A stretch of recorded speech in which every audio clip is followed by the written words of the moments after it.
welcome. We've got two zebra stallions roaring after each other in a big fight. I'm going to try and catch up with them. Oh, they're going back that way. And they've been kicking and bucking and chasing each other. They're about to go past us.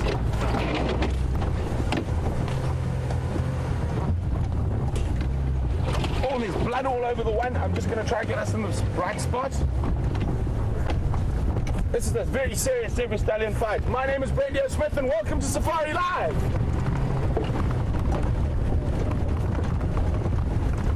And just see the dust disappearing in front of us from them. I'm going to try and figure out where they come out. And might head back to where we saw the rest of the herd. But there's blood pouring out of the one zebra's shoulder. This is a very serious zebra fight. There they disappeared too. I've got Andrew Francis on camera with me. We have James Henry and Bryan on the other vehicle, and we have Lou and Tara in final control. So we've been trying to keep up with them. They've been roaring down the side of the road. I think what we'll do is we'll try to get back towards where we saw the herd. They should loop back towards there. And zebras can be extraordinarily violent animals, and often the wounds and scars you see on them are not caused by lions, which a lot of people think. They're caused by other zebras. Yeah, they come on the right. Yeah, they come on the right. Well spotted, Andrew. So the one in front on his right side has got a big bloody wound on his shoulder.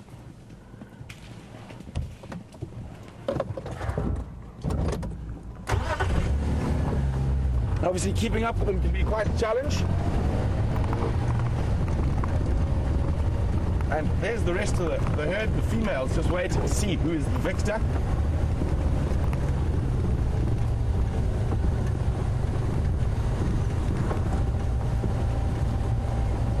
Obviously everyone's a little bit jumpy in this cold, windy morning.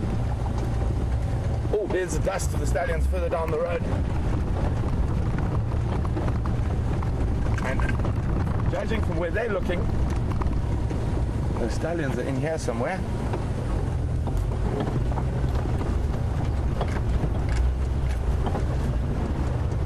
Now, I've seen zebra stallions fight for up to 2 hours in the Makati salt pans of Botswana. Literally, they could pop up anywhere. So, Andrew, keep your eyes open.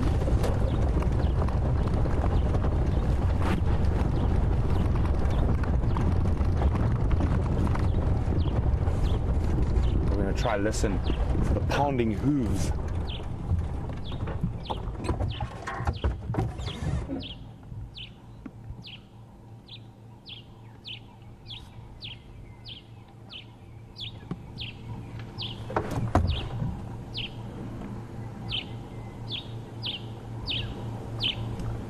Yeah, that do.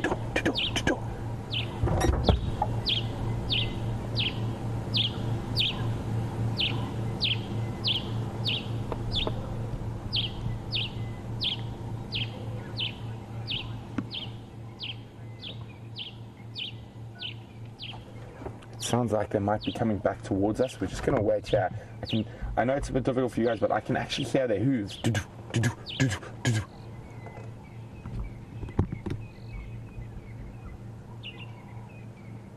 Here we go, Andrew.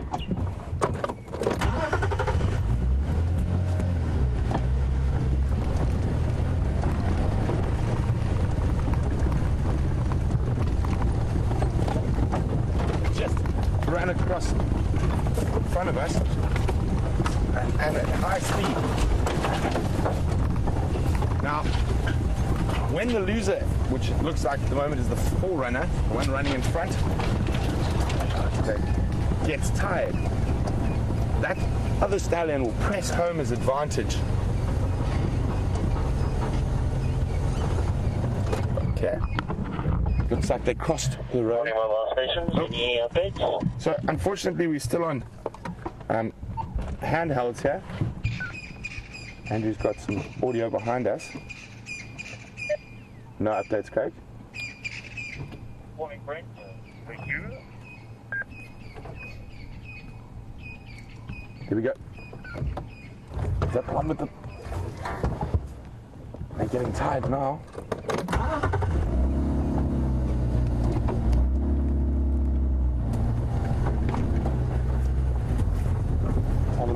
have a look at that bite wound on its shoulder.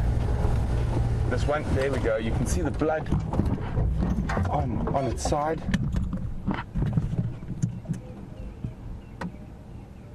And there we go. That looks, it could be from a kick, but I think that looks like a bite. It's actually got blood on both front legs. And here comes the other, but they are getting a bit tired. I think this has probably been going on for quite a while already.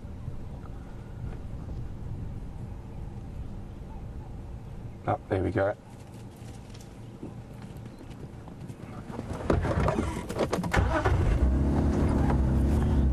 And even the one who's doing the chasing at the moment, he's got some blood up on his back, also looks like from a bite. Oh, this way.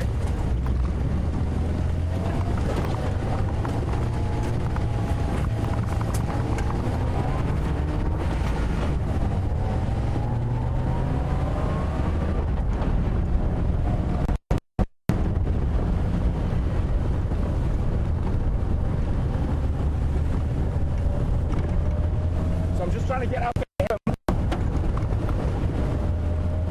but they are moving at a rate of knots.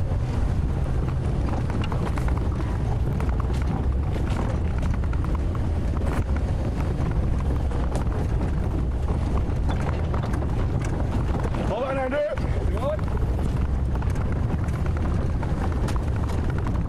Where did they go? I just saw them here a brief second ago.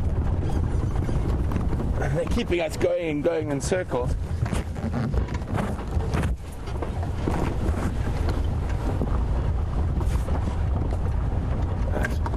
They are brutal, which Paul Rizzo has noted. They can be very, very brutal. Is that the rest of the herd there? They're the two stallions on the left. You can see the blood. That's the one.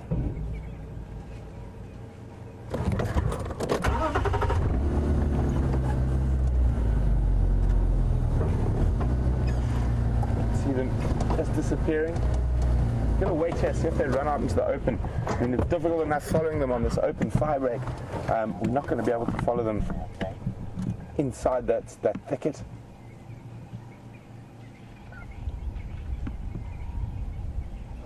And Country Girl Ash says, are they fighting over mares? Most definitely. So zebra social hierarchy is relatively simple. They're not territorial, but they will defend their harem, which is what the social structure is called. So it'll be a stallion and a harem. He will defend a small group of females, and the competition for these harems is very, very fierce.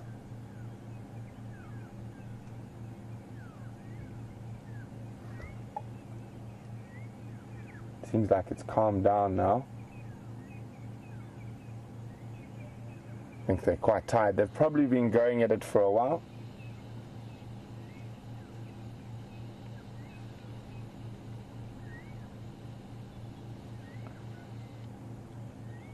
So while we're watching there, it did look like the one doing the chasing was a bit smaller, and GJ from Southern California noted that.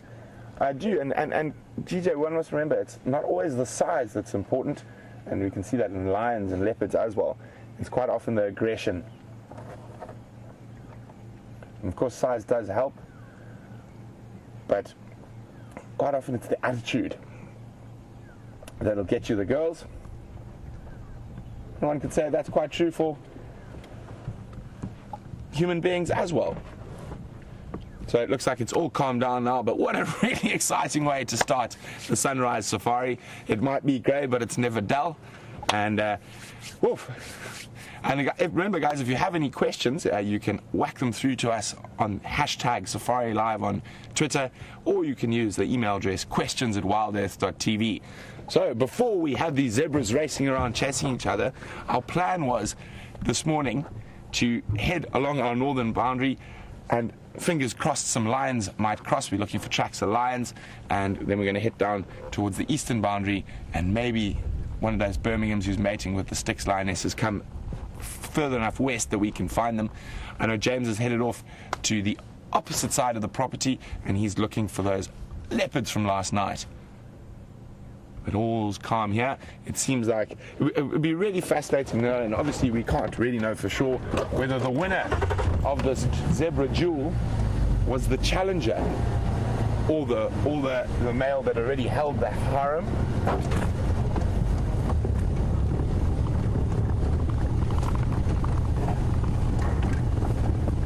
So we are returning to our original plan now, back onto our northern boundary, and the line news from north of the boundary is that, as far as I know, the Incahumas are still eating that giraffe they managed to catch. And once the other guys get going a bit later, I will find out how much meat is possibly left on that giraffe, so when we can expect Incahumas to start moving. And as I said, the Salalas looked like they're headed back towards their more traditional home range to the south west of us, back down towards the Sand River.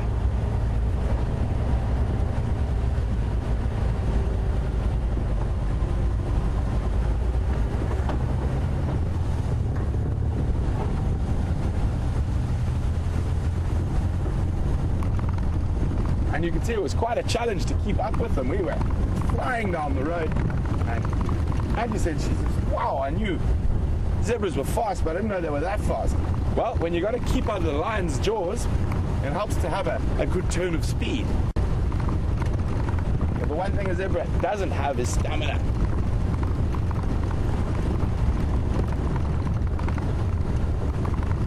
It's always good to test the cameraman early in the morning, get them moving that tripod. Gonna wake them up a bit, especially Andrew.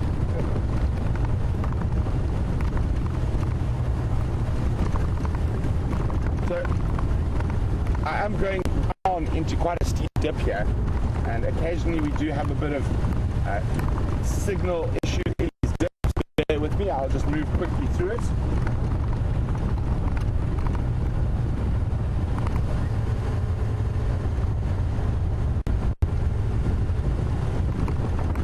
I even said to Andrew before we went live today, I got a feeling we're going to see some really good stuff today.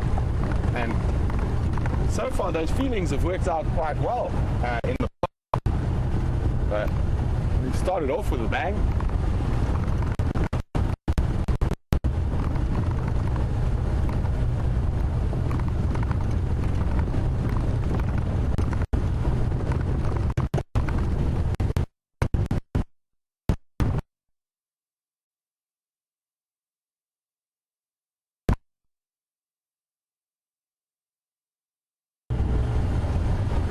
I've got to just bring that excitement level.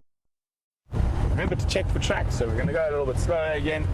I'm going to check all the major game paths that cross this northern boundary.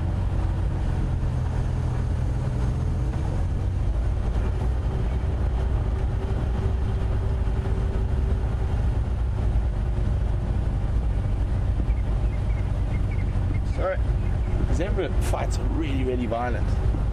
And Emily Moon's wondering, do they ever fight to the death?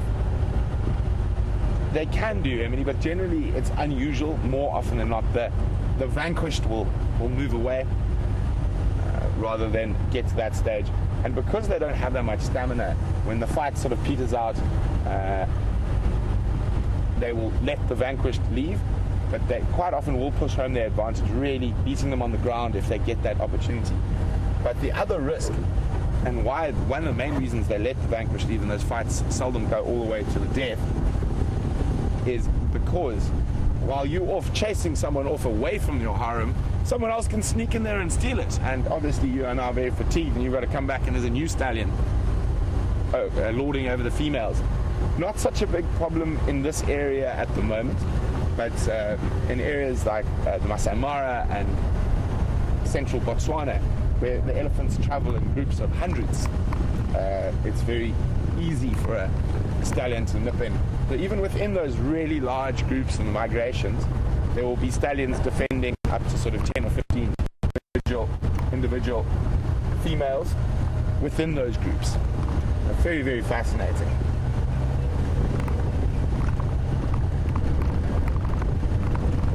And just a quick thank you to Kevin, who was listening to the Juma cam last night.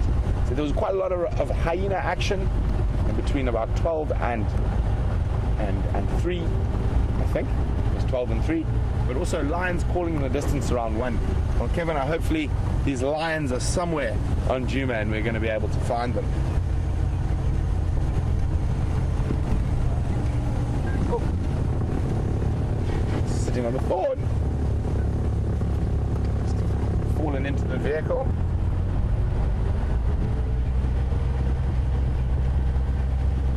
And as I said, it's quite a cool morning, but it looks like there is a bit of cloud coming through. I mean, a bit of blue sky breaking through.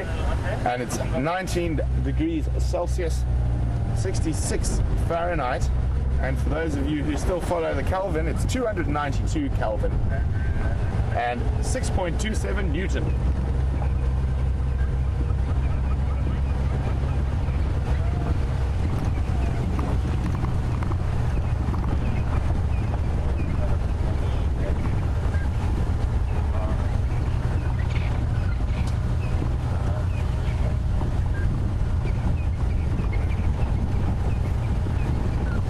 Jill thinks Andrew was trying to eat his breakfast while we were chasing the zebra and was struggling. Well, I can tell you now he's now covered in milk and cereal. No, I'm only joking. He wasn't eating his breakfast. He did have his breakfast bar before we departed this morning.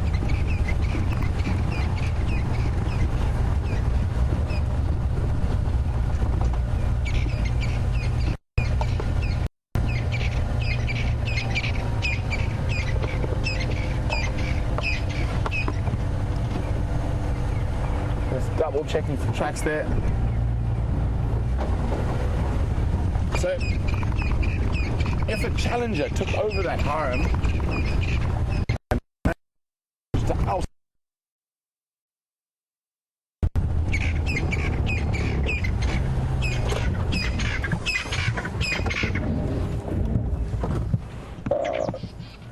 decided to stop talking. This crested francolin were calling to their heart's content, being very loud next to the road. Oh, there's a little bit of it. There we go.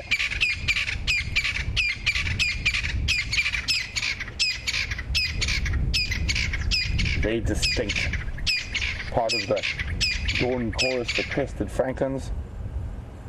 Noisy little blighters.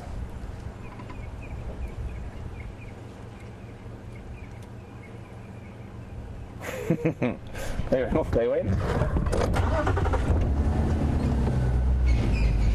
And off they call again behind the termite mound.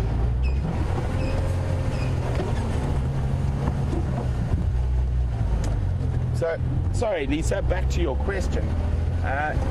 Sometimes, not all the time, but it does happen occasionally where a new stallion will kill the foals. Especially if they're younger foals, but it doesn't happen every time.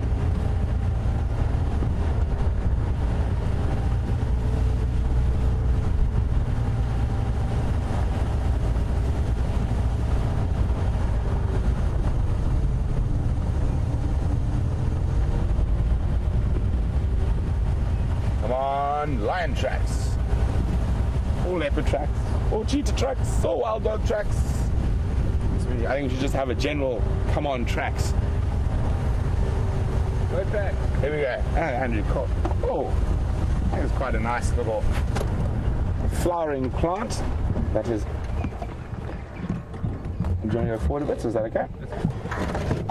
Which has just made an appearance, and it's quite a tall plant.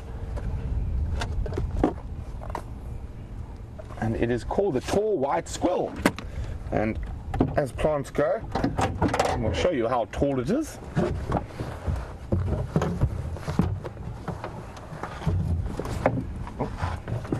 Okay. The one nice thing about having the handheld is I'm in constant communication even when I'm off the vehicle. There we go. A tall white squill, probably about James's height. What do you think, Andrew? Yes, maybe a bit taller. Ooh. Can you get this here?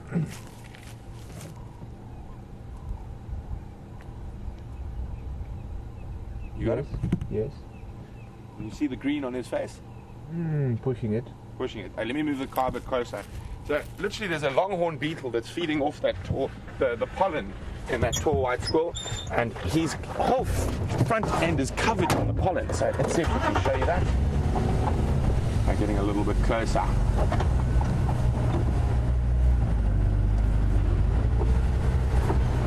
How's that, Andrew? A little bit closer.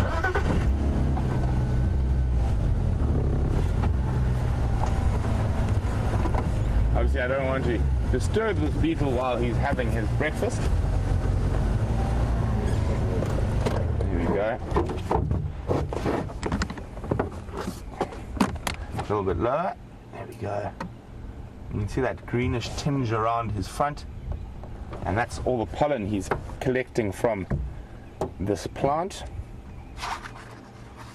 And as it warms up, it's a bit cool and at the moment, so there's not that many insects around just yet.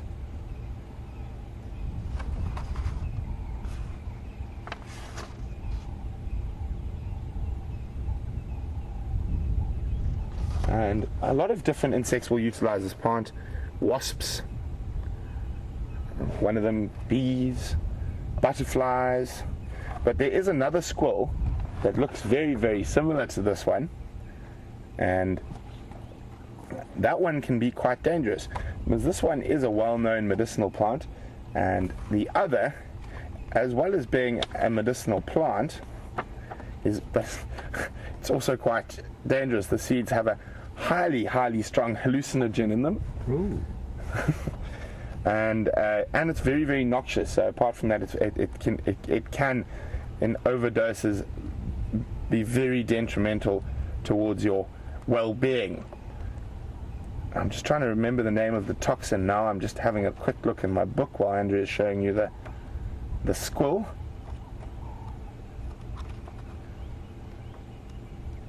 And it's very, very important when dealing with medicinal plants to actually know the difference between the two.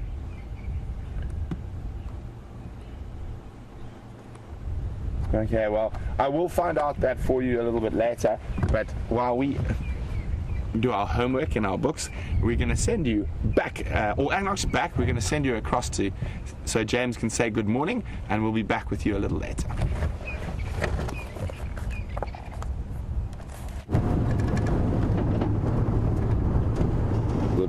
Good morning everyone. I greet you with an elephant. A beautiful, enormous elephant bull, marvelously framed there by a telegraph pole. Now, while you look at that elephant, you are most welcome, of course. Brent has given you all the important introductions. You know why you're here, you know what you're doing here. My name is James Hendry. On camera is Bryan Joubert. Say hello, Bryan. Hello. There we go. The thumb.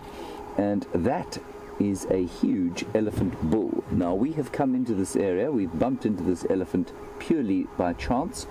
We have found tracks of the mating leopards that we saw last night, and they have mercifully headed out of Arathusa, which is the reserve to the west of us.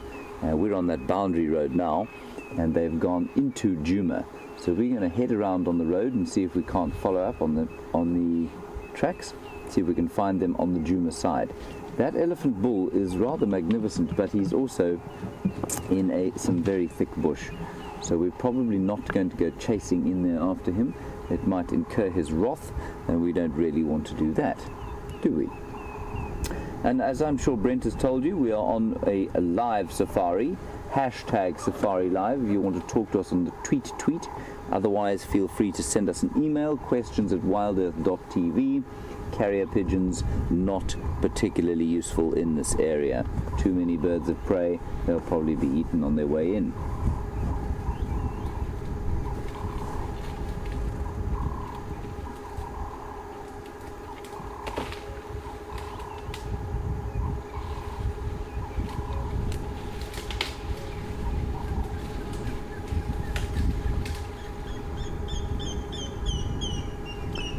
Right, well, we'll just sit here for a little bit longer while he's being quite confiding. You can see he's got enormous tusks. Tusks, of course, forming part of the top of this, or the incisor teeth, and they come straight out of the top of the skull. Those are pretty big ones for this particular area. There aren't many big tuskers left. And while we're looking at him, people are often extremely attached to the very obvious emotion that elephants show. And Lynn, in Western Canada, you've obviously seen some footage of elephants playing with the bones of the dead. And certainly there's a lot of thought that this is a case of mourning. So we absolutely do seem to see that with elephants. And I remember once we had a dead elephant at a place called Ngala, and for many nights a whole herd would come up to where the carcass was, and they'd stand around in dead silence for at least an hour before moving off. And they did that for about 3 or 4 nights in a row. And it was a very sort of humbling, I suppose, experience, and it was also an experience that gave you an impression that there were absolutely some kind of emotion flowing through the herd. We can't define what that is, of course, we don't know, but of course we are very tempted out here to anthropomorphize the animals that we see, and so we'll probably put it down to some kind of sorrow, and I think that that's the most accurate way of putting it. So Lynn, it's very common. You absolutely do see elephants mourning their dead by picking up the bones. They will make those either deep infrasonic rumbles while they're doing it. They might even shout. They'll put the bones on their heads and then drop them on the ground. He's a magnificent fellow, this, he really is.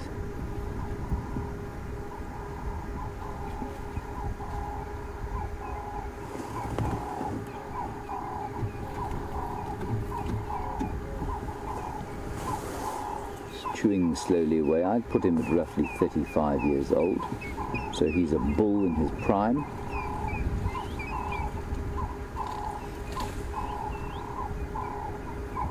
You can probably also hear the ring-necked dove calling just to the side.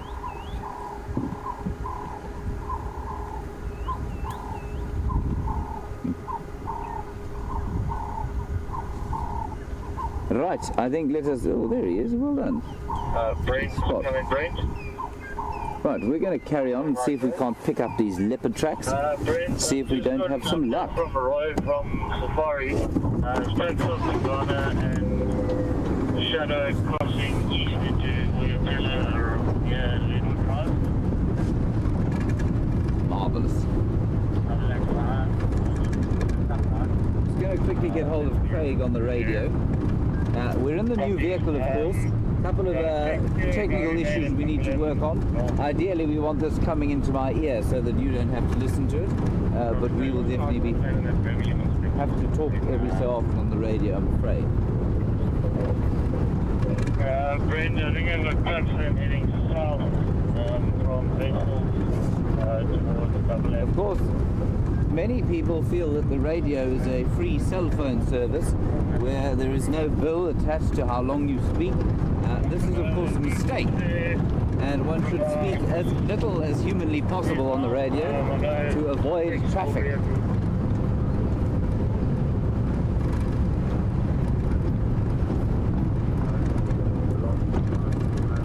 Right, we're now at the far southwestern corner of Juma. We're going to head in that way, see if we can't find any tracks.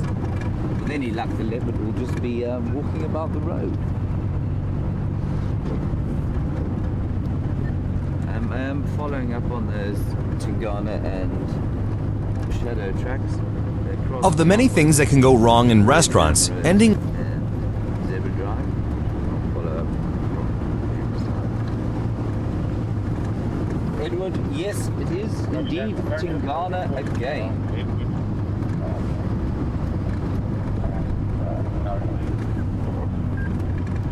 Negative, nowhere near there. I was sorry, couldn't I cross into...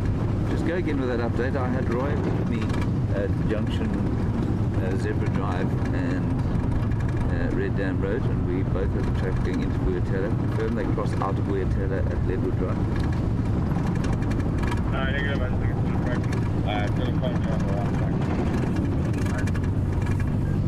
Just some confusing messages there on the radio.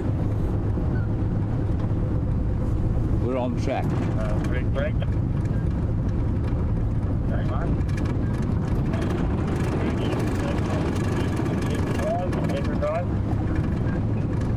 Right. We are in the right, definitely in the right place. And Edward, you say, is it Tingana again? Edward, it is Tingana again. He is having to, steel himself for all the ladies that are attracting his attention and basically harassing him. And to watch, oh dear.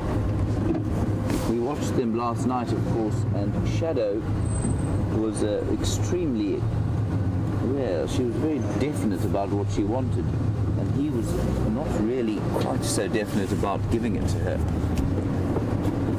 We watched them walking along the road. It was very funny to watch, and he was trying to mark his territory, concentrate on doing his job, and she'd lie in front of him and growl and flick her tail in his face and then sort of back into him, and he'd step around her patiently, carry on with his way, try and mark his territory, and this happened 10 or 12 times as they walked along the road. Very funny to watch.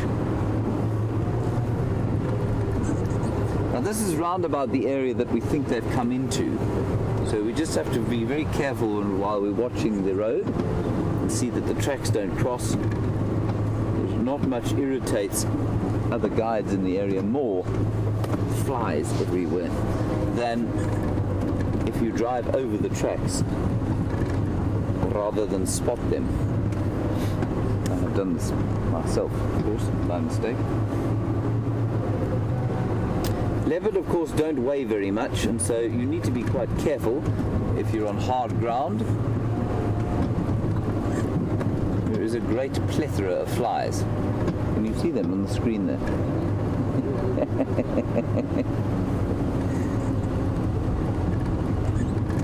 So we'll drive very slowly up this road.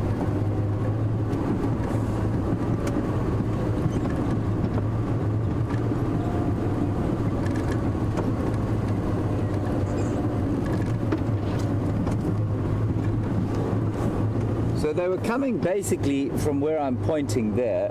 That's where the tracks headed into Wildebeest or Djuma.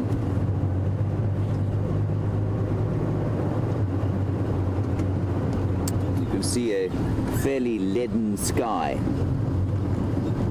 It's actually quite nice this time of year. I don't think it's going to rain. I think we may get a little bit of spittle a bit later, but not much in the way of great cyclonic thunderstorms. It's unlikely to happen.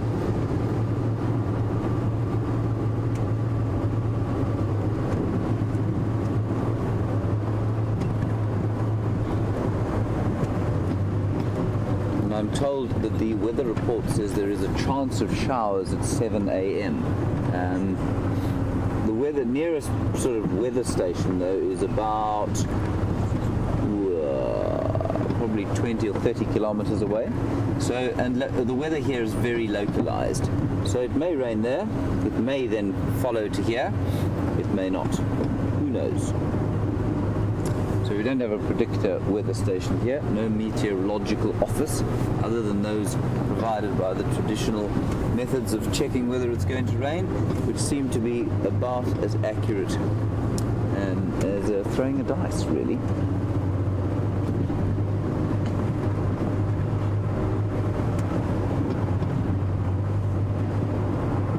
Bryan, you will tell me if you see two mating leopards, won't you? Maybe. Okay, thanks.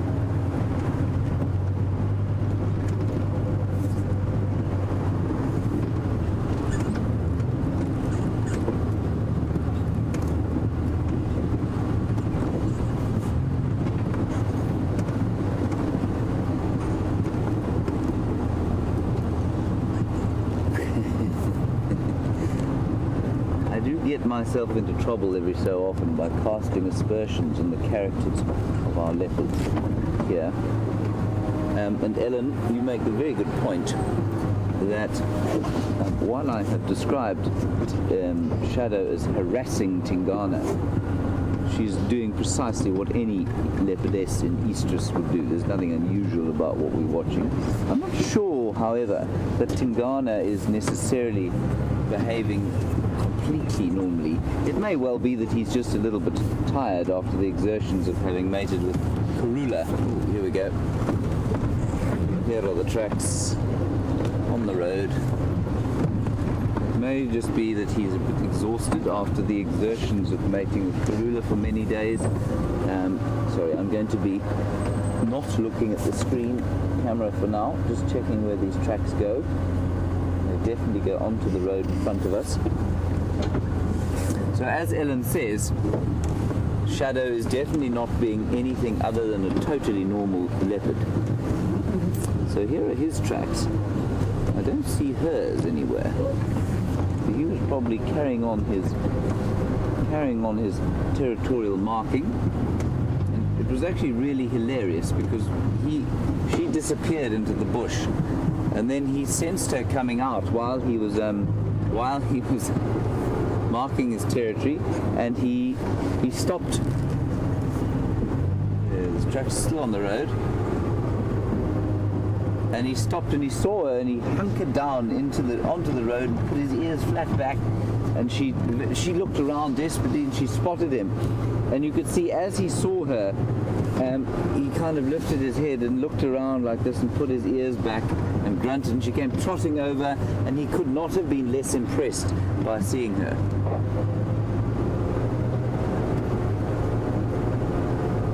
She was completely undeterred by this, of course.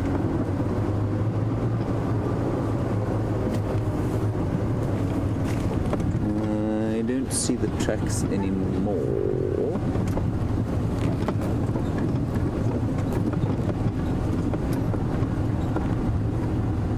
We'll just drive a little bit further along. Leopards often weave up and down. Have you got some there? So Bryan had some on the left-hand side there. Let's just check in all the trees in case they haven't made a kill on the termite mounds.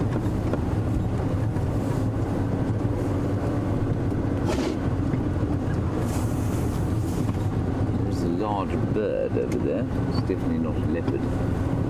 We'll go as far as that before we turn around and come back and see if the tracks don't go somewhere else. Just going to pull that in on the radio.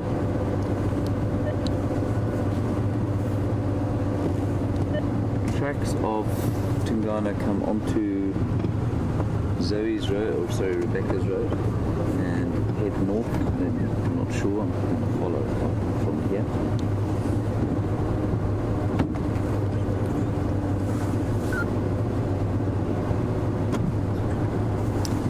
Drive very slowly, and it's always a bit of a toss-up as to how fast you should go, because they do move, of course, but at night they move. Normally during the day they'll go still.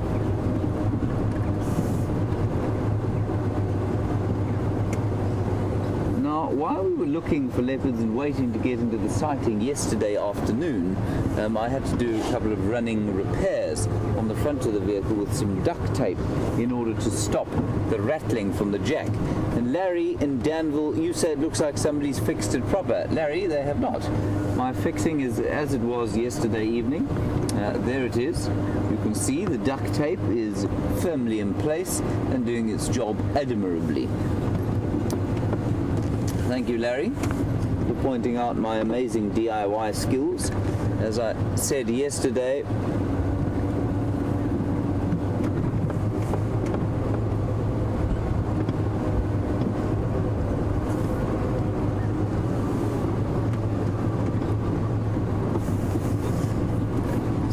as I was saying yesterday, there's a wonderful law called the law of the instrument, and that law states that if the only tool you have is a hammer, then all problems will tend to look like nails. Now, this is much the same with duct tape. If the only tool you have is duct tape, all problems will look like they can be fixed by duct tape, and indeed it would seem that they can. And then on the the subject of the car, of this mighty vehicle that we're driving around the place, while we're looking for leopards, I'll just tell you a little bit about it. Question from Washington about what it is, I mean, how customized the vehicles are. This is a standard issue 90. So, this is from Lyle in Washington. This is a standard issue 90, and that means it's a 90-inch chassis. Land Rover 90, and basically with the Land Rover it's quite nice. I mean, this is one nice feature of them, is that you don't need to cut the roof off, you can just basically bolt it off. So it's a standard issue 90 pickup with the roof bolted off, and then there are some modifications that are made post-delivery. We've attached a sort of large center console for the camera to sit on, a couple of benches, which are not particularly comfortable for Bryan to sit on. Bryan adds a pillow to that so that his bottom doesn't become sore during the driving around the place.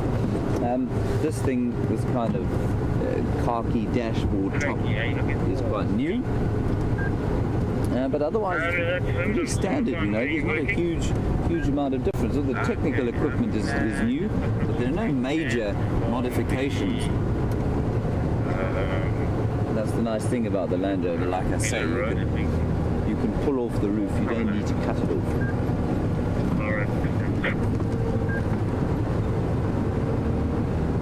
Our Land Rover swears blind that they are not going to make the Defender anymore, that they've come to an end. I think it's a marketing play myself. I think you'll find that they will eventually re-emerge. It is probably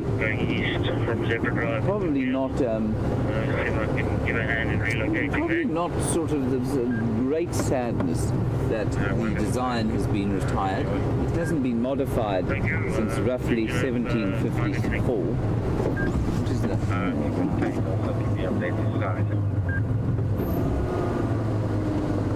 The really nice thing for us at WildEarth.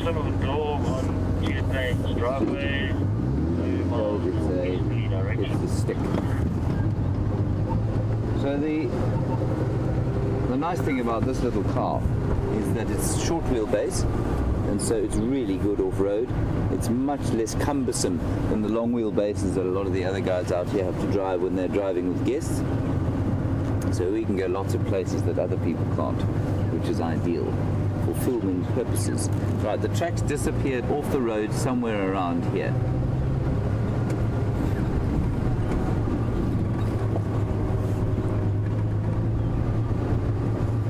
What we did notice yesterday was that Tingana was limping along. He's very clearly sore on his left forepaw, and we don't really know how that happened. And Glenn in Idaho, you were clearly watching last night, so thank you for your time. And a good question, do I have any further thoughts on it? I didn't lose a huge amount of sleep over it, I have to admit, because the rest of the sighting just astonished me so much, so I kind of forgot about it. But Glenn, I think you'll find that it's one of two things. He was hunting a buffalo a little while back with Karula. I think that could have injured it. I think also that you've seen how aggressive the mating is. You've seen that as he climbs off her, she turns around and she'll take a swat at him. And I wouldn't be surprised if a claw has caught him, perhaps in the foot, and maybe that's what's injured him. There was some talk about maybe it being an injury from a fight with another male leopard. I really don't think that's the case. I think that much more likely have hurt his head. You know, that's where they fight. They go for the neck. There'd be some other kind of injury if there'd been a physical fight. And leopards will avoid physical confrontation as much as they possibly can, because if they do get injured, it's obviously extremely dangerous for them, because they don't live in a pride, they don't live in a group. So if they get injured, that's normally it. So they need to be very careful. And I'm hoping fervently, as I'm sure are all of you, that his injury is not serious.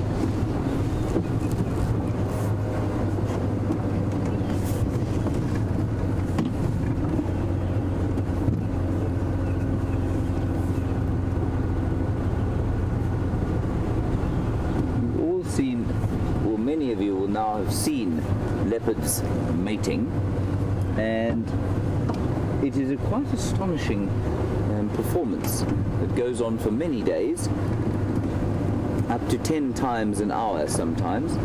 And Jeffrey in Austin, Texas, you ask a brilliantly valid question: how many of those actual copulations are actually, you know, have a sperm deposit involved? Jeffrey, most of them actually. I don't think that they produce enormous volumes of ejaculant. I'm sure it kind of tapers off towards the end of the mating period, but all of them will produce something.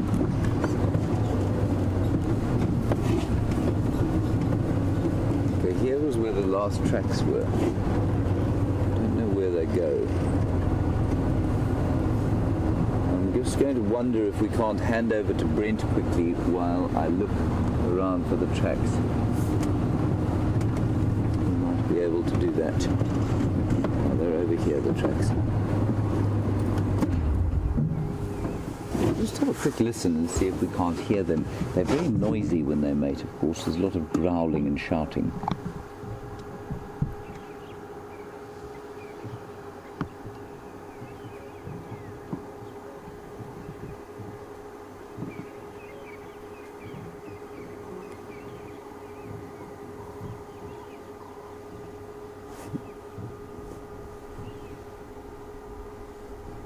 So I can't hear anything there. I can hear an African cuckoo calling.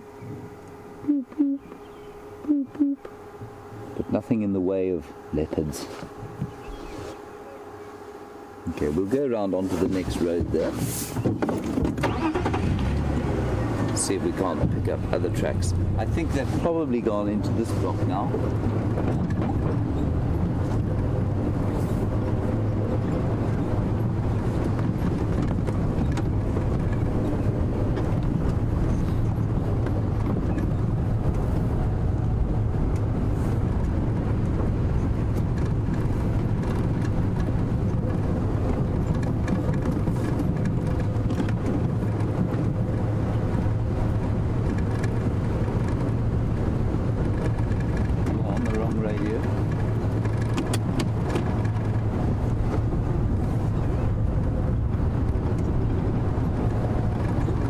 So just keep an eye in here. They might be under a bushel somewhere, or maybe they're sharing a kill. That's the other thing that does happen, of course, is that this is the one time when leopards tend to hunt in a slightly communal fashion, and that's why Karula and Tingana managed to take out and eat for themselves a small buffalo the other day.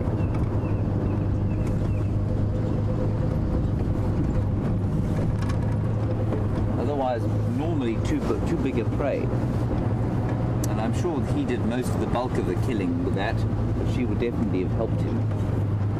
And, well, we just wonder if the same thing won't happen here.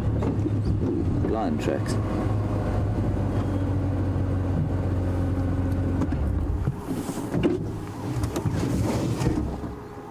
Well, we're going to head across to Brent quickly. I suspect he's following some lion tracks.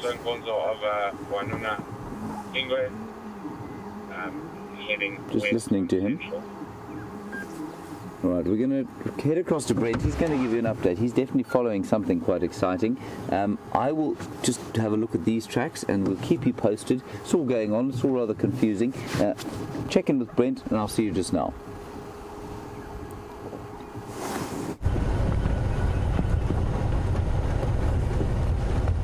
I told you, I had a feeling this morning, and we're going to be going really, really slowly, checking really carefully. I found the tracks of a single male cheetah coming into Djuma, as well as the tracks of a male leopard. But we're going to leave the male leopard tracks. I know James is tracking other leopards, and we're going to see if we can find where these cheetah tracks come out of this block. So we're going to be going at snail's pace. I don't want to miss the tracks in this bad light.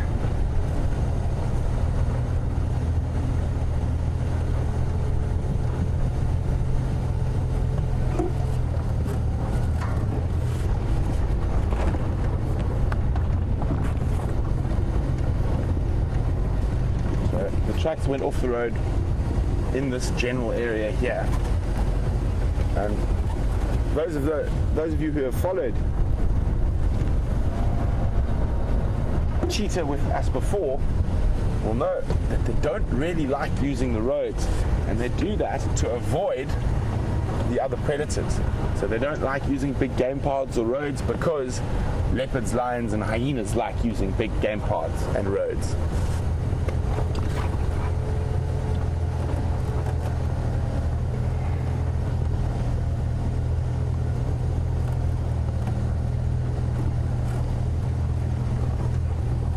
I'm just going to check a little bit through here, but if this cheetah's gone through the bush, it's going to be near impossible to track while on the vehicle. But we've got to think like an animal, and if I was a cheetah in the general direction it's heading, I think we're going to go check Buffalo's waterhole. I think there's a good chance it's heading almost directly towards there, but going through the bush, not along the roads.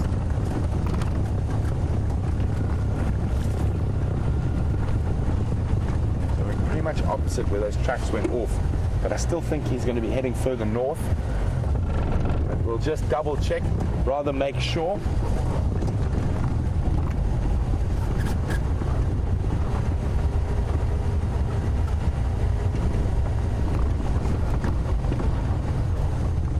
While I'm got my head glued to the ground, Andrew is scanning around us,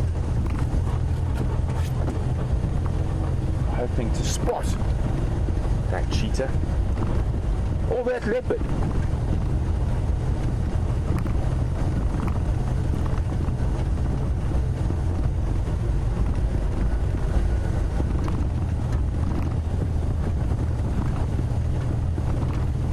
Very exciting. Tracks of mating leopards, tracks of a cheetah. Morning, Craig. Konzo the single Kanka, west of Cheetah Cut Line towards Drakensberg Central Junction. I'm busy checking the area. Alright, copy. I'll have I'll keep my eyes right on Condams Road.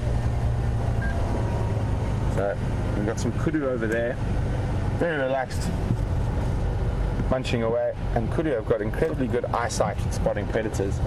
So I think we're just going to check the soft sand up ahead here, and then we're going to turn around and head towards the Bubbles Up waterhole.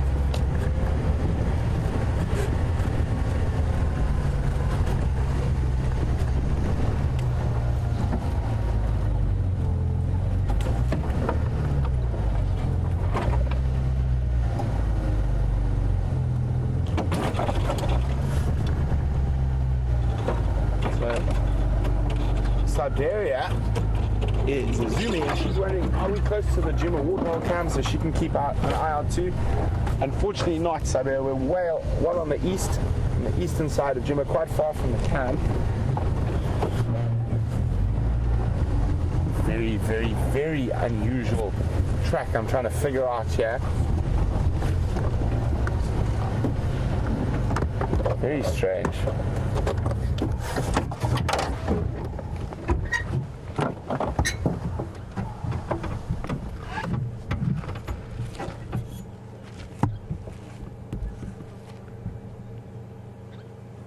See that the ground's been flattened here. First thought it was an elephant, but it's not. It's a very big python, incredibly big snake. Very unusual track. See, it's actually laying and gone across there, but it's actually been resting here during the night. Quite often, if you just check very carefully, sometimes you find them very close by.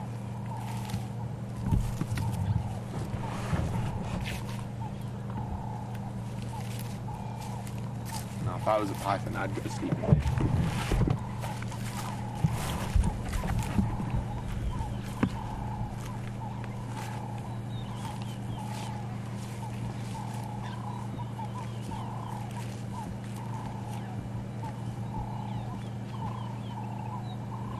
Nope. Might have moved a bit further, but it's always worth checking where you find these big python tracks very close by. But I guess that particular one, just judging from that track, is a good at least 3 meters long. So, not sure how long that is in feet, but I think it's about 8-9 foot maybe. A 9-foot snake. Maybe a bit, I think maybe it's even a bit more, maybe even 12 foot. So I'm going to go in my instincts now.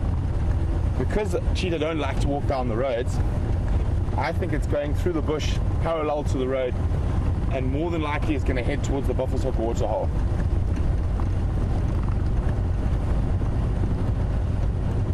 Andrew, keep your eyes open. There's 2 spotted cats in this area at the moment.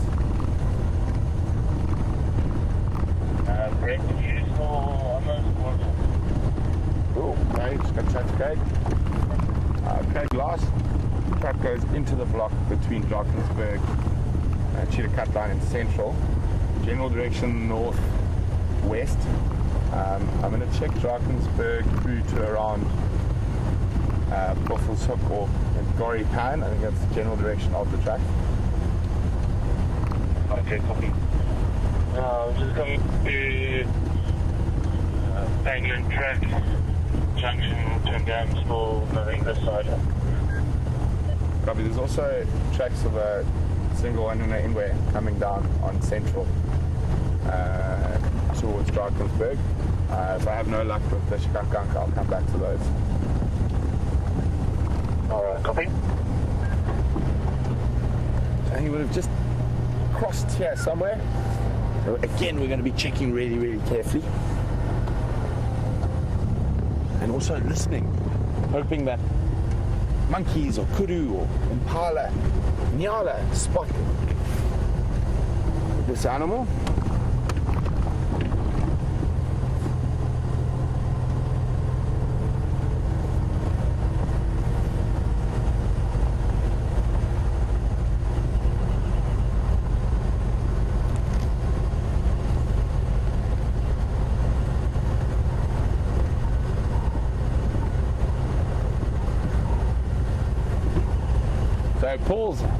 Paul Rizzo is being quite funny this morning. He says, well, number 1 survival rule out in the African bush is don't walk down a trail or a path or a road.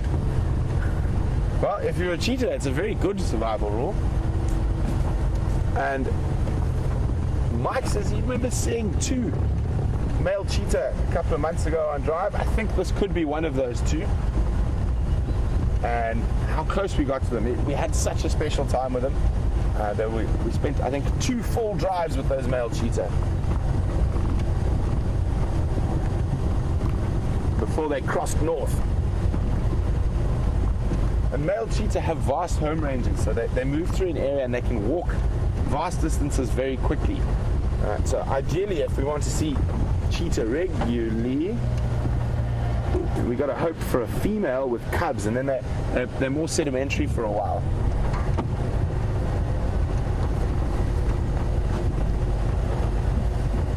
But cheetah are fascinating species. It is one of the only animals or mammals that needs a male bias sexual ratio for mating. So you need to have more males than females, and female cheetah will often pass up on 3 or 4 coalitions of males before deciding to mate. And they are quite nomadic as well, both male and female. And they have home ranges, but they're very large and very loosely set. Places like the Masai Mara, obviously they're much smaller, and that's due to food availability and terrain. And there's a big misconception that cheetah need wide open plains to be successful. Mixed woodland like this is actually very good cheetah country. Just they're much easier to spot on wide open plains. Morning, Gerald. You want me to go south from Triple M if there's a new cross back west into Arizona? If you don't mind, Craig, that's probably a good idea. Yeah, I'll make my way there. Got a male giraffe at the waterhole.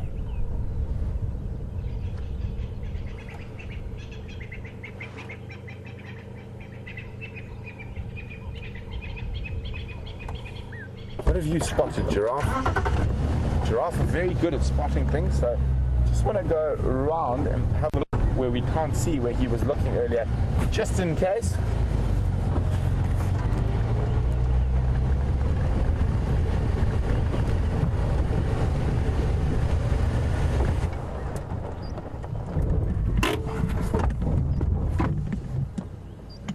Also good to just sit and listen. And we've got, before we go back to that giraffe, Andrew, there's a bird we don't see as often right at the back, up next to the ziziphus, about to disappear, up to behind the saddleballs, to the right, and up. Oh, he's gone behind the bush. We'll see if we can find him now. There's a woolly neck stork there as well. And then we've got some saddle-billed storks to the left.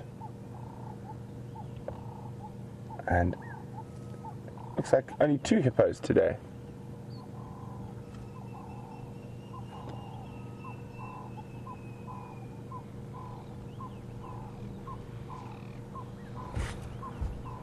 What are you looking at, Gerald?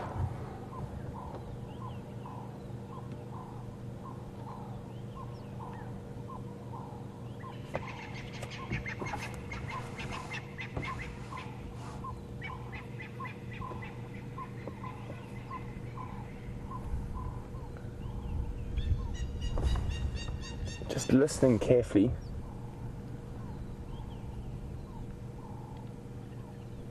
And we've chatted a lot about the hyoidian apparatus, which is the voice box in big cats. And cheetah do not have the same apparatus as lions and leopards. And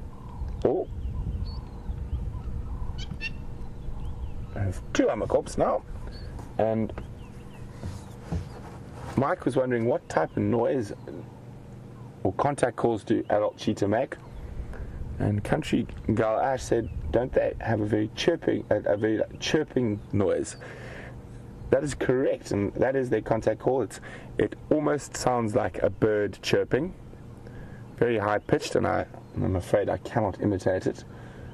And funny story, once, quite many years ago,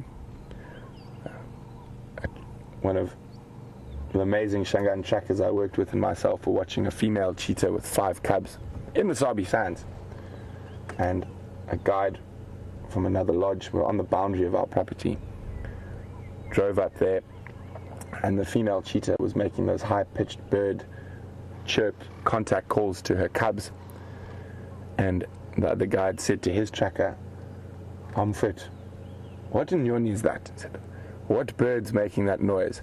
And Simon and I nearly burst into laughter, and we looked at the poor tracker sitting on that other vehicle, and he just sort of shook his head. He's like, "But why they give me this guide like this?" But yeah, so that was quite a funny story. That poor man did not live it down for many a year. I think he had only just qualified as a full guide. Maybe one of his first cheetah sightings. Gerald, as much as we enjoy spending time with you, we've got cats to look for.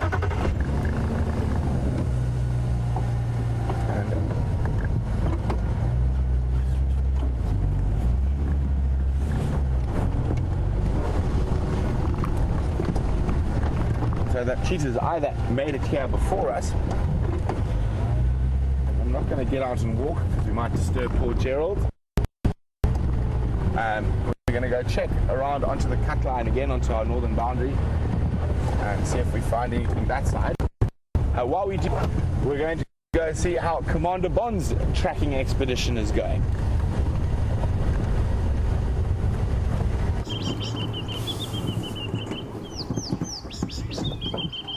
Hello everyone. No luck with the leopards as yet, I'm afraid. We've just stopped here. There seems to be a really beautiful little bird party going on here. You can hear a white-browed scrub robin calling. There are some strongos. There's a green pigeon. There's a green pigeon there. Beautiful bird. What else have we got in there?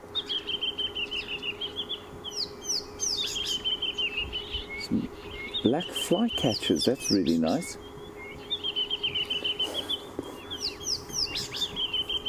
And that drongo is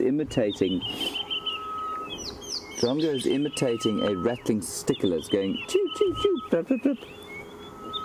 Rattling stickler does. Southern black tit.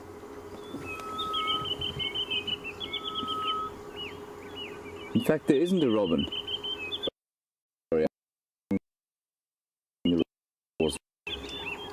So, we have been unsuccessful so far. It looks like the track's headed in this direction off the road. So we'll keep driving the block around here and see if nothing pops out. We also had some impala alarm calling, but that was from way south.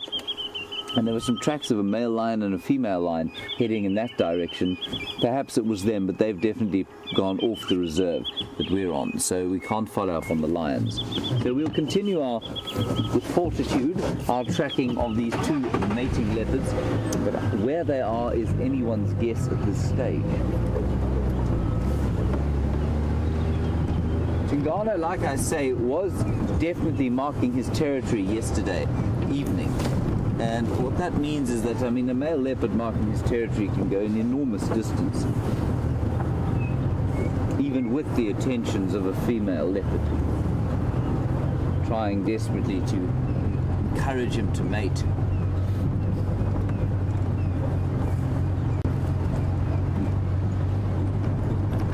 And now Tingana, of course, has been mating with Kwatile, he's been mating with Karula, he's been mating with now Shadow twice. This is his second bout of mating with her, and seemingly without success. No cubs yet. And as Angie makes the point, thank you for that, Angie, it would be rather nice to have some cubs around, well, firstly just to look at them, and secondly so that Tingana can take a load off, have a bit of a rest, and stop being harassed by these ladies. I say it's not a problem, I think that, not an unpleasant problem he has. But it is interesting that in the last 6 times he's mated, seemingly not. He hasn't seemingly, on 6 mating occasions, seemingly not managed to produce offspring. Trying to see where they go.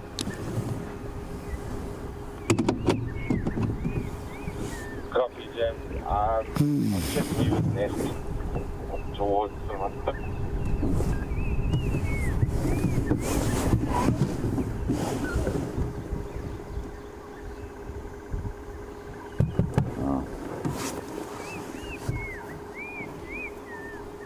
What we're going to do is just hand you across to Brent if we can. We do need to change a battery on this camera. It's apparently about to either explode or it's going to go flat, neither of which are going to be particularly exciting for you. So we're going to hand you across to Brent, and I will continue following in this area for the leopard, and we'll see you just a little bit later.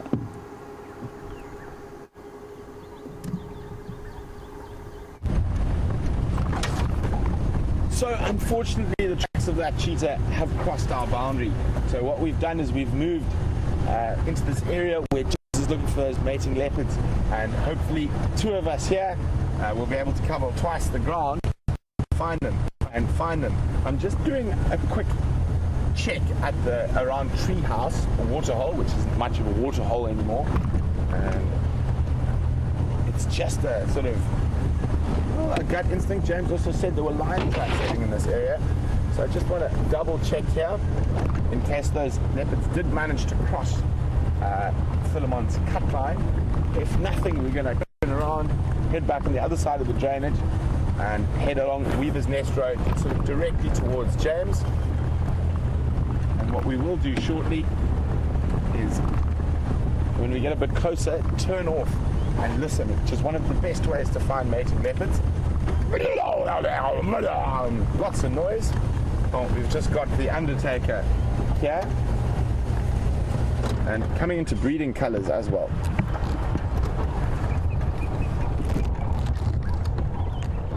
Feeding off those rotting catfish carcasses. There you go, you can see that bright red coming through, and that's the stork coming through into its breeding colors. I called it the Undertaker of the Bush, and its proper name is a maribou stork.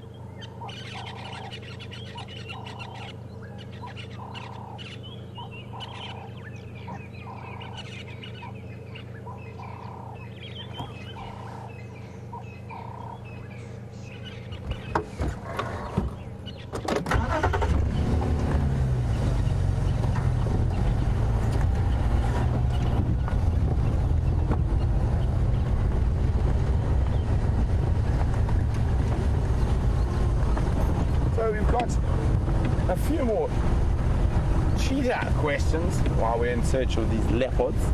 Happy in Seattle saying, she says she often sees beautiful pictures of tribal people interacting with cheetah. Are they relatively easy to domesticate? Unfortunately, those photographs are from one of the worst industries in Africa. Most of them, they're not incredibly real. Cheetah do habituate very easily, especially if hand reared.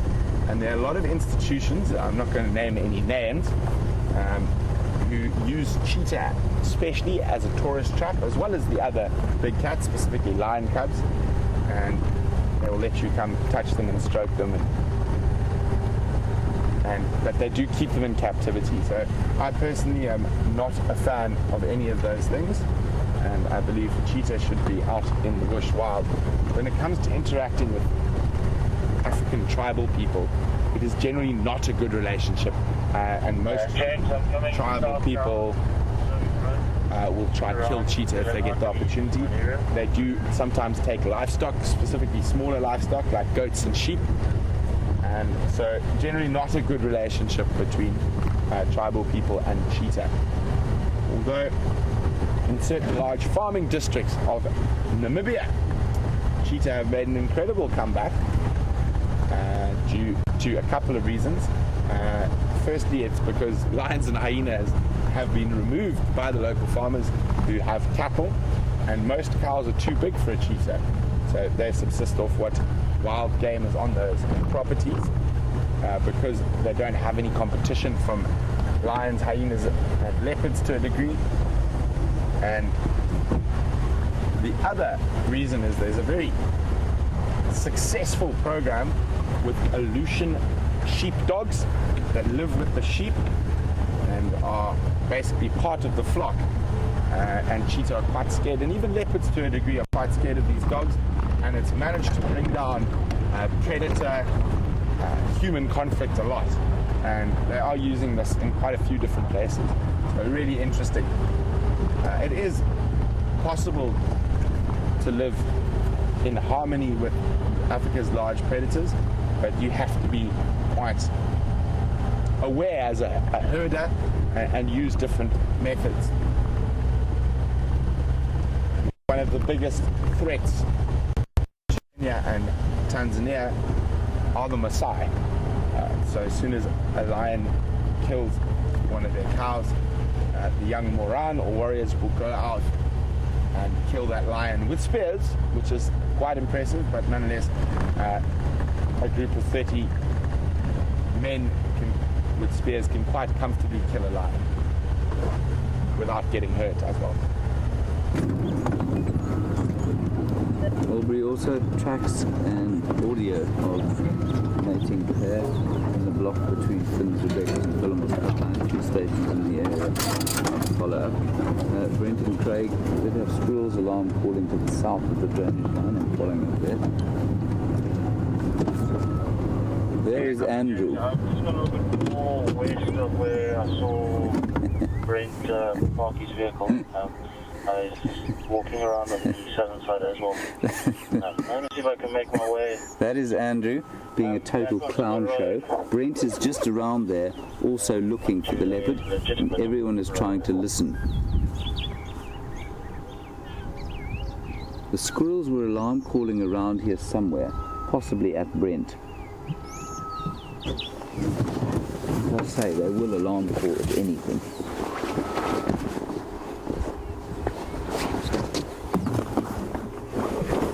Jersey off. This is hot work, this tracking. beautiful bird you can hear there, called a grey-headed bush.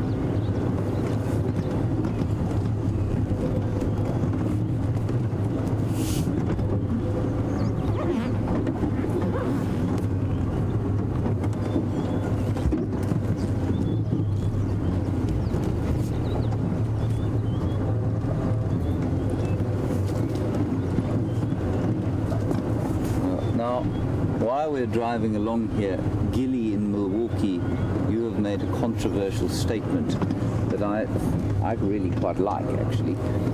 You've said, I don't know these two leopards very well, but you viewers know them pretty well. I'm just going to break down a tree quickly. So strong. Immensely powerful.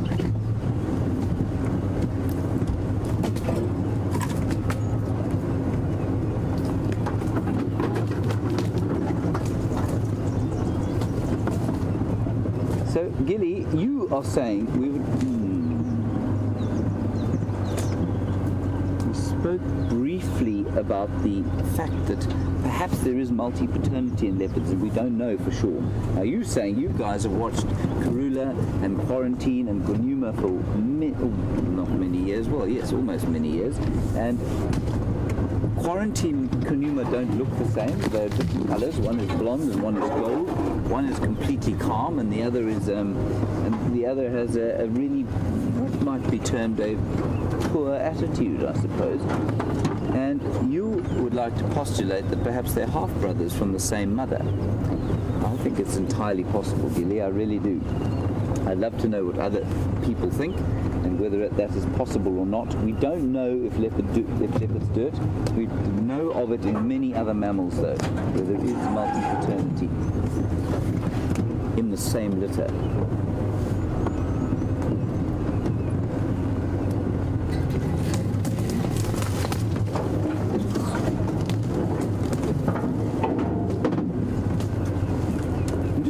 Have you perhaps just joined us, like Sherry has? Sherry, we're looking for Tingana and for Shadow, two 9-year-old leopards, a mating pair that we saw last night, and we heard them in here just now. We had some squirrels alarm calling. Brent had them, or heard them just further off to that way. Craig is also in the area from Cheetah Plains. So we're hoping against hope that we might actually come up with something now. I'm just going to switch off again. We're going to have another listen.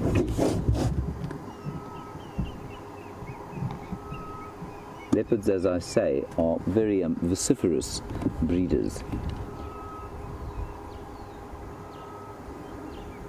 And the squirrels were alarm calling in this thicket here. Like I say, I mean, it could have been a snake, it could have been anything.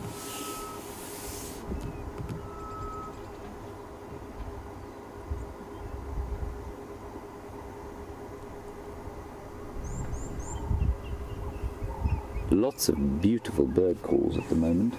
Blue waxbills, and you can hear a grey hornbill in the distance.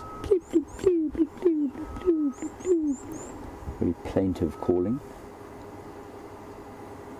But no further aggressive growling. And the leopards will probably start to go static at the moment.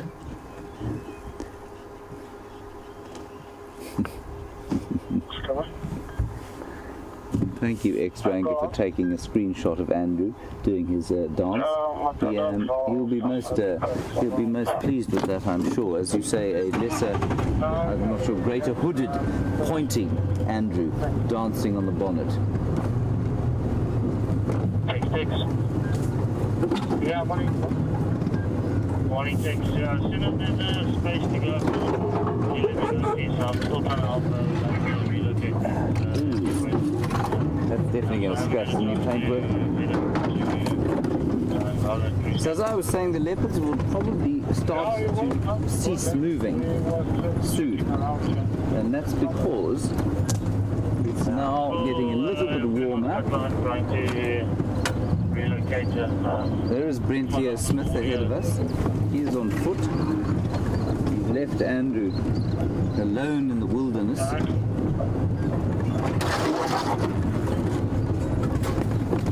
He will, of course, not pass up the opportunity to come and say hello to us.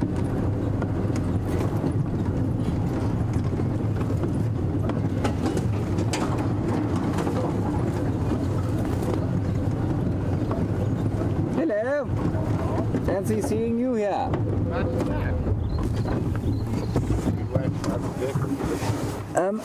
You said you heard them in here.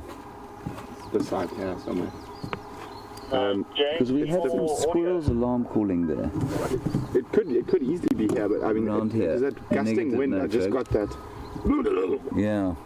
That's I was talking just to do that Craig as it again for us. happened. That's exactly what they sound like, actually. So it's Pretty just good. caught it on the edge. Very good. Well done.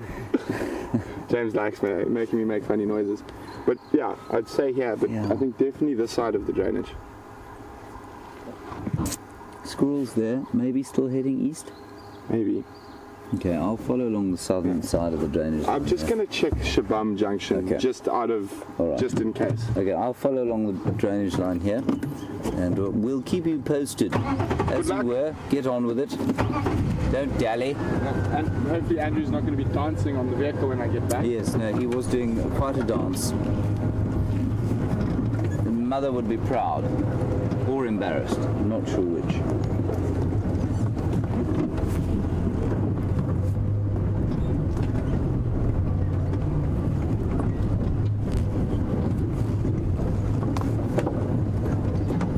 I mean, while we're driving along, of course, sound an extremely important part of what we do and how we find animals. And Anna Marie, you think you heard an ellie calling?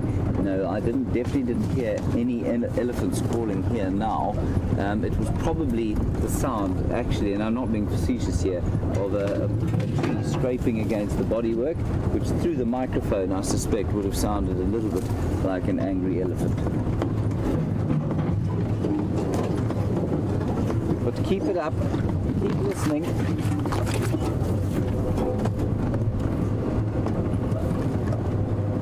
And interesting one, so many of you have been with us for so long that you've started to recognize individual areas, of course. And Penny, you're wondering if this is a new area. It's not, it's actually really pretty close to central Juma. It's just quite thick and there are not many roads in here. So unless there's an established sighting or something like the sound of leopards mating, we don't come into this area. I'll come back and see if you guys are handling you and then after it, okay? Copy that. So I think I heard the squirrel's alarm calling somewhere in here. So we will follow up along the drainage line The drainage here. line between Flint Road, Third Line and Rebecca's. The last audio tracks also going east into that block.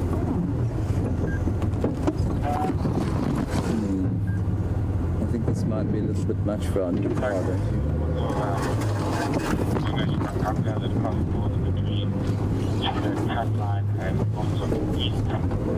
Yeah, we'll squeeze through there.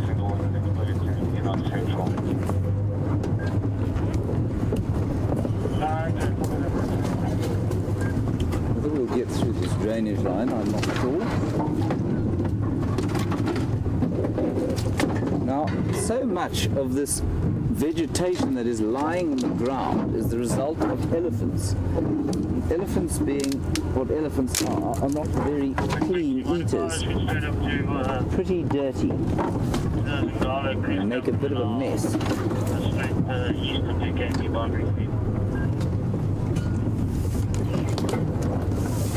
Whoa! Yeah. The other side.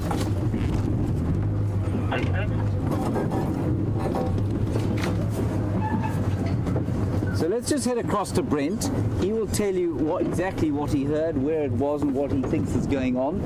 Well, he did that already, I suppose, when you just saw him. But let's get an update from him and Andrew. You can ask him, perhaps, Andrew, about his dance. We'll see you a little bit later, hopefully with some good news.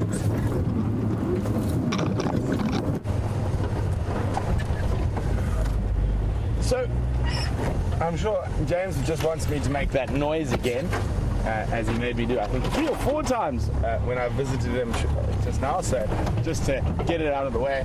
So what happened is I was talking to Craig, and at that point I had Andrew driving the vehicle and I was sitting on the tracker's seat looking for tracks, and the wind's gusting, which makes it quite difficult to pinpoint, bless you Andrew, the exact location, but I would say it's in this sort of area here, and just caught the tail end of a leopard's mating.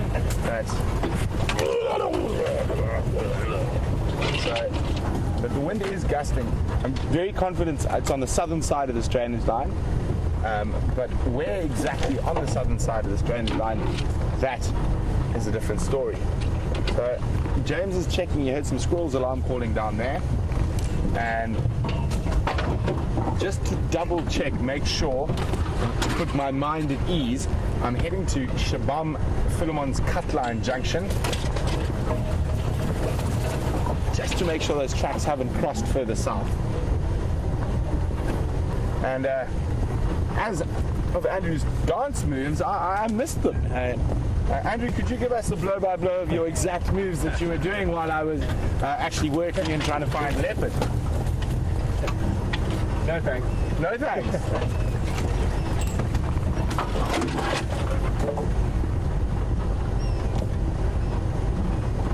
So, listening to the audio, Siberia, who's one of our zoomies on the Juma cam, would like to know how far can a leopard sawing be heard?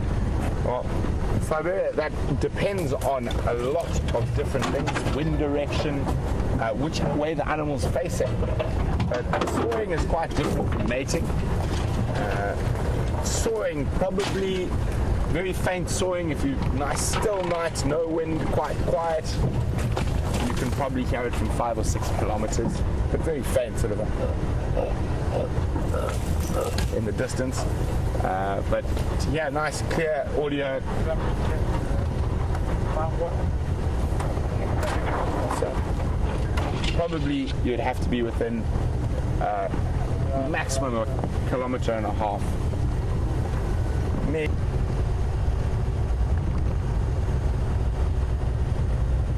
Oh my goodness. How did you end up here? Ooh, very pretty. And I'm sure I used to know what butterfly you were from. Come on, I don't want to squash you. Get off my shoe. Here we go. I'm going to pop him on the dashboard. It is a caterpillar larval stage from a butterfly. Oh, I can't remember which one. Starting to. Let's turn him a little bit. Let's walk this way so everyone can see you nicely. There we go. Where's my butterfly book? This could be a bit of a challenge. I definitely know I've seen this caterpillar before, but now trying to remember which butterfly it belongs to. I think I'm very clever sometimes. I'm not sure exactly which, but can you go tighter than that, Andrew? No. You can't. Let me try. So on his back there's some little spikes sticking out, and that's given away the family, but not the exact butterfly. And sometimes we just have to go by the family, but because of his shape and his coloration, he's part of the Acrea family. Which Acrea, I'm not 100% sure. And you can see there's another one here. They're a bit closer, but there are many hundreds of types of Acreas, but just from the shape and the movement, it's more than likely that this guy is is a little Acrea. Very, very pretty. Well, we'll leave him there till I can find a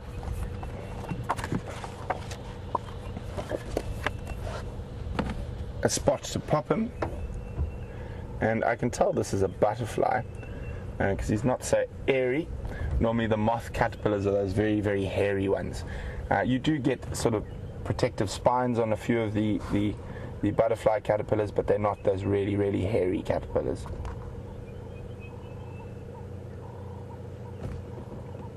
Hey, little guy.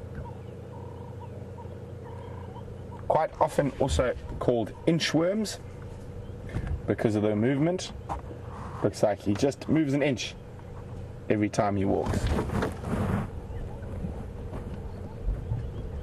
And that bright colouring and orange head are what we call aposematic colouring. And I'm just going to find a tree to pop them on. And what that does is aposematic colouring warns predators that he is probably tastes absolutely vile. So orange, black, yellow, all aposematic colours. And the acria butterflies feed off at this larval stage, quite often off, come on, up you get, a plant called a Wolfaria. Come on. No, he wants to stay. There we go. A nice fresh bush willow leaf for you. And Wolfaria doesn't have an English name, so it's only got a Latin name. It's Wolfaria indica. And they sequester a poison from eating it that is a hydrogen cyanide, and that's what makes the adults noxious as well. So probably not going to kill a bird, it probably just tastes incredibly vile though.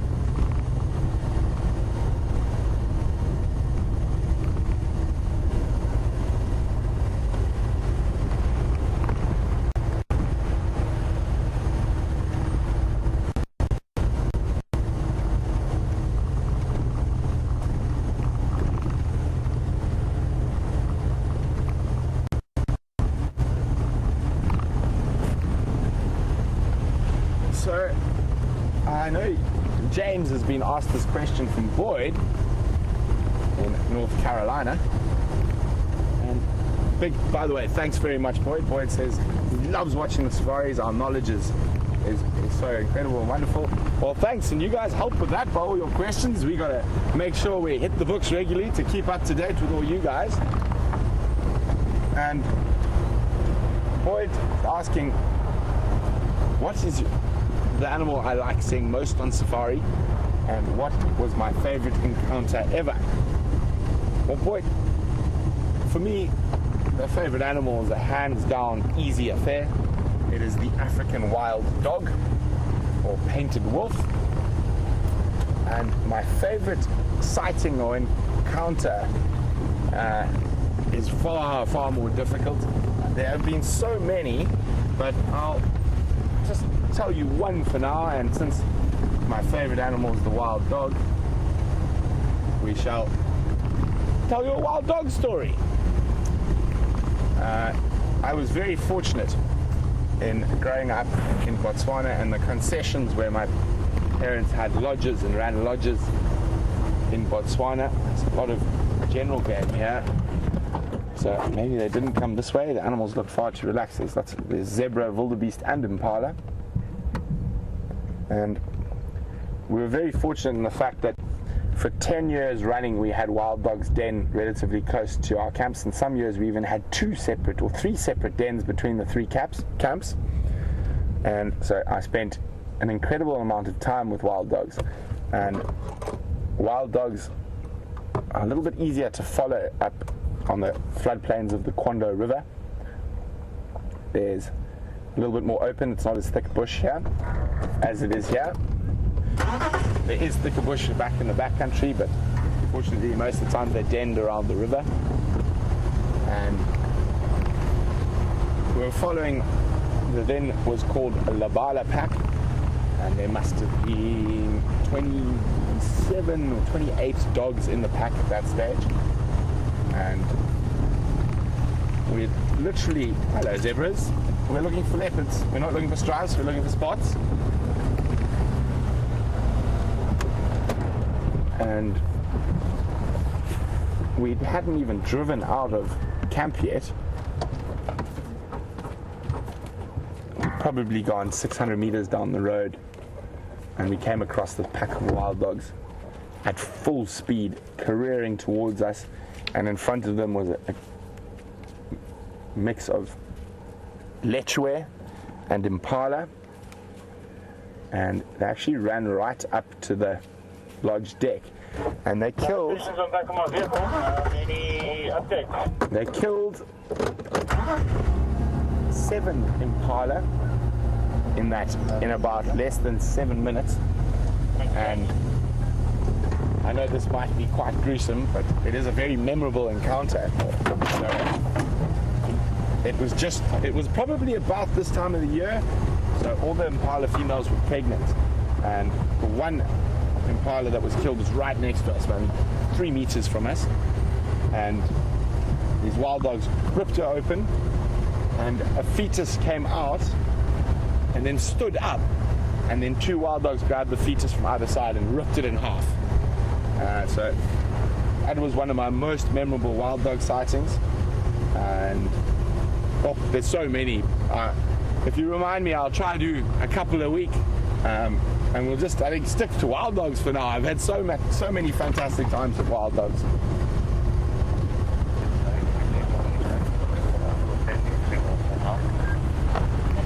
Copy, thanks. That's quite funny. So if you see the vehicles, we've got these antennas that stand up behind us and send out the signal. And as James said, his signal ropes had a catastrophic failure, and it's facing down towards the ground, but it's still miraculously sending out a signal.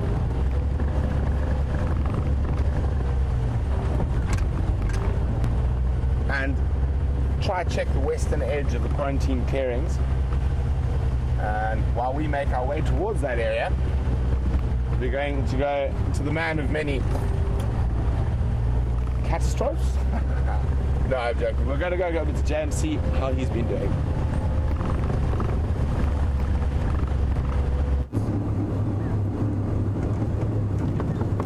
Hello everyone. Quite astonishing that you're still reaching us, really. We had a bit of a catastrophic aerial failure. The aerial detached itself on the back end of a fairly large bump, bashed Bryan on the head, and then, well, it's just hanging useless and limp at the back of the car. But you're still receiving a signal, which is quite positive. We had some impala alarm calling here. I came tearing into this area, drove off road, found nothing. Not an impala, nothing. So it's all rather confusing and rather frustrating. I think these leopards have given us the slip, to be honest. And I think, well, we got to see them last night, I suppose, and maybe they just wanted a bit of romantic privacy for the rest of the day. Who knows? But we've been stopping, listening, trying to hear. Adding.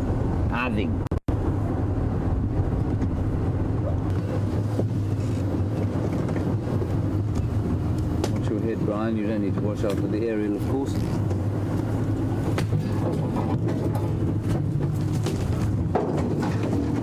Oh dear.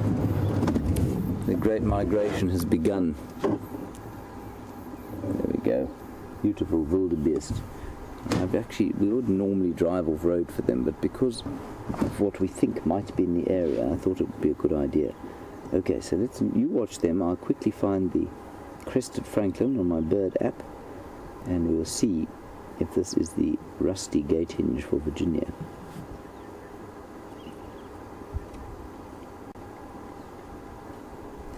Francolin. Crested francolin.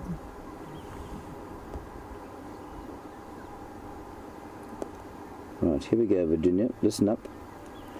This is the crested francolin calling.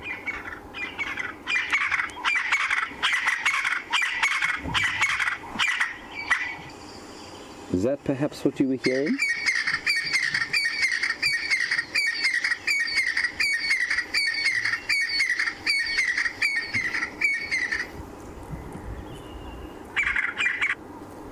That's all I can think of, I'm afraid. I'll let you know if I hear any other rusty gate hinge birds.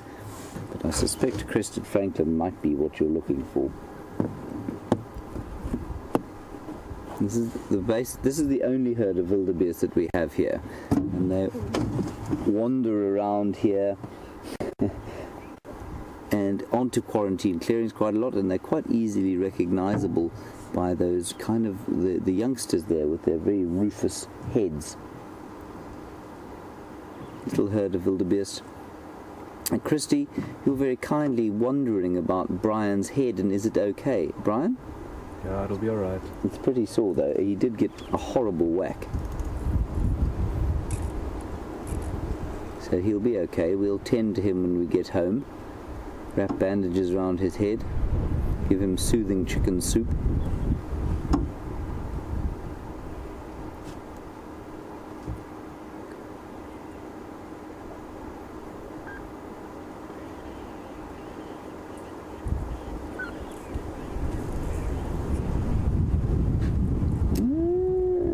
Interesting one from Gerda, yes, I think maybe you're right. So, Christy, we're going to play you another one. Gerda reckons it might be the grey-headed bushshrike. That sounds like the rusty. Let me just find the bird. Sounds like your rusty hinge. Right, here we go.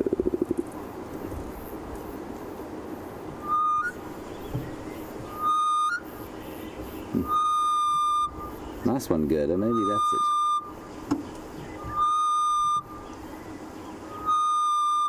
Beautiful sounding bird. And in Afrikaans, its name is the squill, which means ghost bird, because it sounds like a ghost fluttering through the bush. That's his alarm call. Good one, Gerda. Thank you. Right, let us leave these wildebeest. I can't hear any leopards mating around them.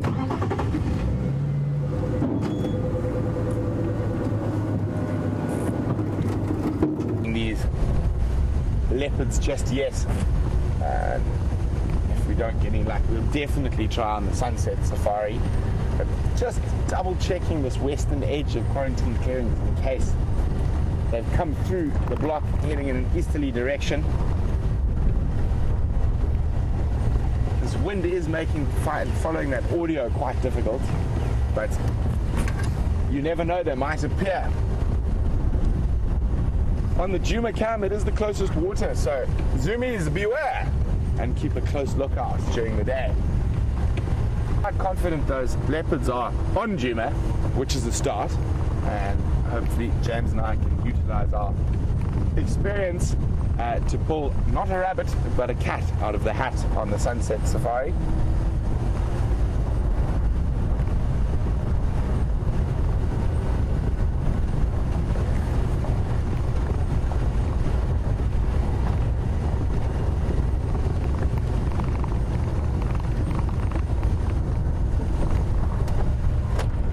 We're just gonna stand by here. Hopefully we get one last little bout of audio that will give us a good direction where to look a little bit later.